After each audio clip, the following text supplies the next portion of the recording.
Thank you for tuning in to Parallel Realities. I'm McMath, here with my brother Cleo Manago. And today we're going to talk about the loss of a queen, Winnie Mandela. Yes.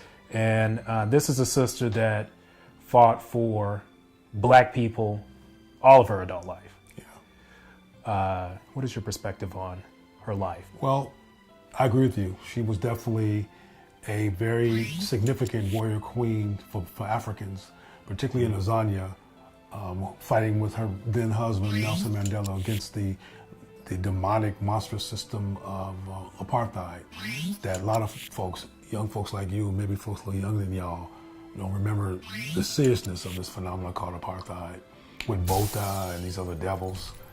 And even though Nelson gets a lot of the shine, while Nelson was locked up and subject to whatever he was subject to in prison, Winnie was still out there in the streets confronting white supremacy and dealing with the vicious attacks and murders and killings, and was locked up a couple of times herself due to her resistance, though she never got a sentence nearly as long as Nelson's.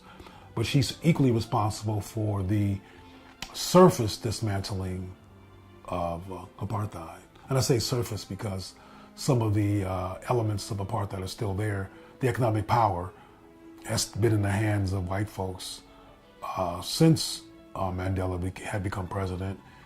And one of the things that separated them from each other was Winnie saying, I'm not negotiating with them. They got to go. Party over, get the blank out, go away, you blankly blanks you, and let's rebuild our country. And Nelson, with some influences from the West, was saying, well, you know, they're here now, and though what they did was wrong, they have families and they've been established as part of this country, and we should work with them. And Nelson was, Winnie was like, no, I don't want to work with them. They've stolen enough. They need to leave.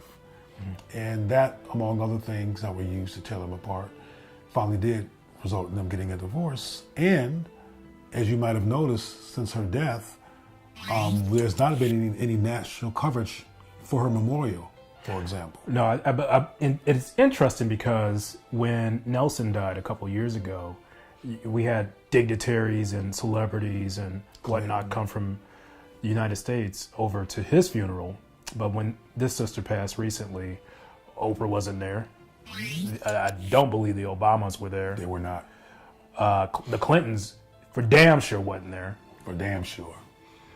And I believe it's because he was willing to negotiate with white supremacists, and she wasn't. She wasn't having it. Except, since you brought up Clinton, one of the positive things about Mandela, despite all the problematic things, is that Clinton offered Nelson Mandela. Right. I'm sorry, you're right. We should be specific. Nelson, is that Clinton offered to provide South Africa, or Azania, as the original people there call it, a military. He offered military protection, and that the Western military be also Azania's military. And Nelson said, no, that's ridiculous. I mean, I think I'm paraphrasing when I say that he probably said, like, yeah, we gave y'all enough. We ain't gonna let y'all bring our military over here to quote unquote protect us. He said no. So that's a progressive feather in his hat. But Winnie wasn't willing to do nothing with them.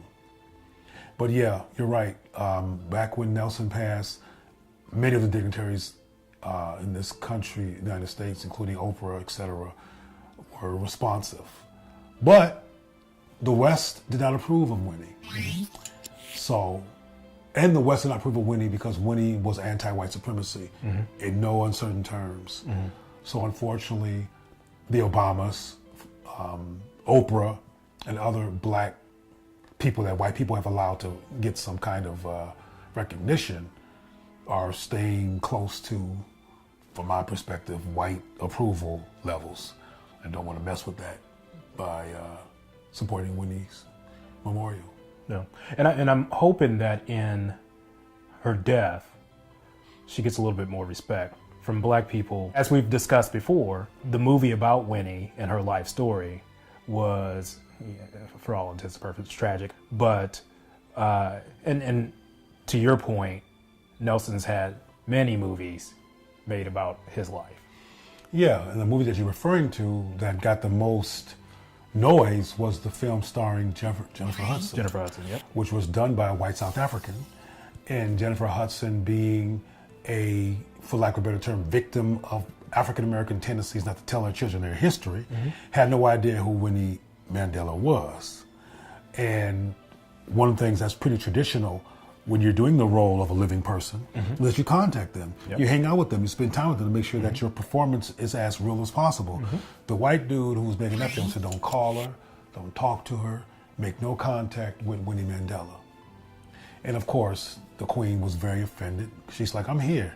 If this was a true story about me, I should have had some kind of input. But no, it was just another white supremacist, kind of like the King of Scotland with Idi Amin and these other stories that the white people tell from their perspective to keep their myth of benevolence in place and their ratchetness off the narrative.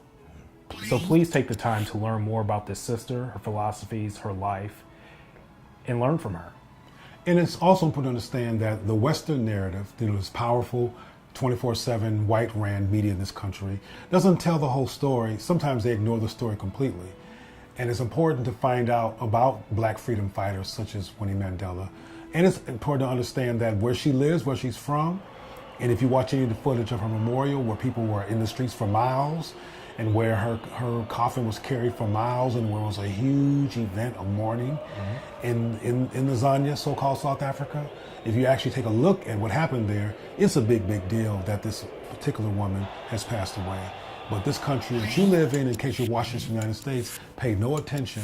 And I want you to realize that that's not a casual event. That's white racism in action. Three.